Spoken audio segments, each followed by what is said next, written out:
नमस्कार, अस्सलाम वालेकुम, आदाब। मैं हूं यूसुफ अली, आप देख रहे हैं SF न्यूज लाइव। आइए नजर डालते हैं आज की खास खबर पर। दोस्तों, एक बड़ी अपडेट सामने निकल कर आ रही है एनकाउंटर स्पेशलिस्ट प्रदीप शर्मा से जुड़ी हुई। जी हां, प्रदीप शर्मा को 2006 के फर्जी एनकाउंटर मामले में उम्र कैद की सजा हाईकोर्ट द्वारा सुनाई गई है। प्रदीप शर्मा ये नाम हर कोई जानता है, क्योंकि प्रदीप शर्मा वो पुलिस अधिकारी है जिन्होंने अपने 35 साल के पुलिस की सेवा में 100 से अधिक एनकाउंटर किए हैं। प्रदीप शर्मा कई बार विवादों में रहे हैं और उनके एनकाउंटर पर भी सवाल उठते रहे हैं।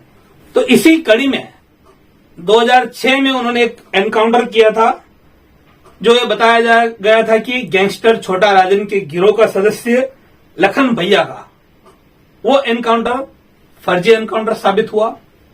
और उस एनकाउंटर में मामला ट्रायल कोर्ट में गया। ट्रायल कोर्ट ने उस मामले के 21 आरोपियों में से और कुछ आरोपियों के खिलाफ को दोषमुक्त कर दिया था।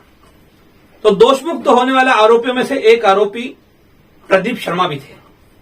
उसके बाद मामले को हाईकोर्ट में चुनौती दी गई और हाईकोर्ट में इतने सालों से मामला ये जारी था, इस पे सुनवाई चल रही थी। अब हाईकोर्ट का ऑर्डर जो निकलकर सामने आया है, उसके बाद प्रदीप शर्मा की मुश्किलें बढ़ने वाली है।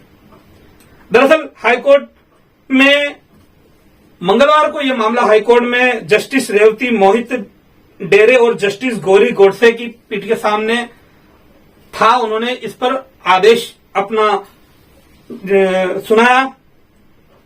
अपने फैसले में इन्होंने ट्रायल कोर्ट के फैसले पर टिप्पणी करते हुए उसको विकृत और अस्थिर बताया और उसमें दोनों ही जज साहिबा ने ये कहा कि पिछले जो ट्रायल कोर्ट के फैसला था उसमें चेन एविडेंस को इग्नोर किया गया है और कहीं न कहीं प्रदीप शर्मा उसमें उस चेन एविडेंस में ये साबित होता है कि वो गिल्टी थे।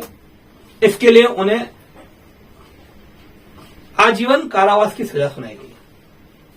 अभी फिलहाल प्रदीप शर्मा के पास 3 हफ्ते का समय है, जब वो अपनी 3 हफ्ते में उन्हें सरेंडर करना होगा और साथ ही साथ प्रदीप शर्मा को अपनी गिरफ्तारी से बचना है।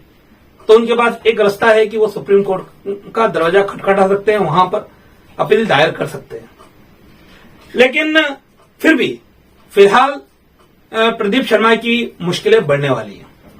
अब जहां एक तरफ प्रदीप शर्मा पुलिस सेवा में थे, 35 साल तक उन्होंने सेवा की और 100 से ज्यादा एनकाउंटर किए, ये इनका पुलिस का डेटा है, रिकॉर्ड है। तो वहीं दूसरी तरफ प्रदीप शर्मा अपने रिटायरमेंट के कुछ सालों पहले VRS लेकर पॉलिटिक्स में घुसे और पॉलिटिक्स में घुसकर उन्होंने अंधेरी से भी अपना जोर आजमाइश करने की कोशिश की। लेकिन 2019 में पालघर की नालासोपारा विधानसभा सीट से विधानसभा चुनाव के लिए उन्होंने शिवसेना के टिकट पर चुनाव लड़ा और तब से इस शिवसेना में थे।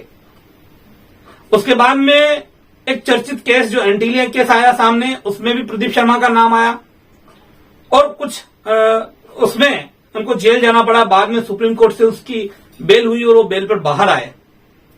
फिलहाल प्रदीप शर्मा बेल पर उस मामले में एंटीलिया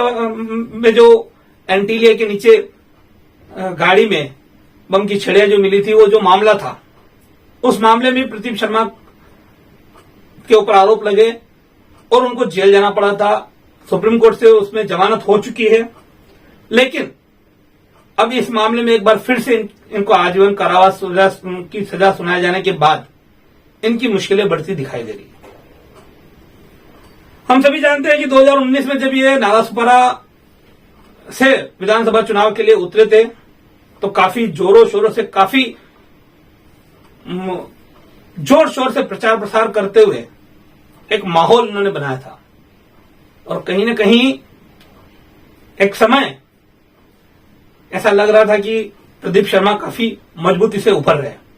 लेकिन उसके बाद फिर उनकी हार हुई 2019 विधानसभा चुनाव में और हार होने के बाद एंटीलिया वाला मामला सामने आया और उसमें उनको जेल जाना पड़ा।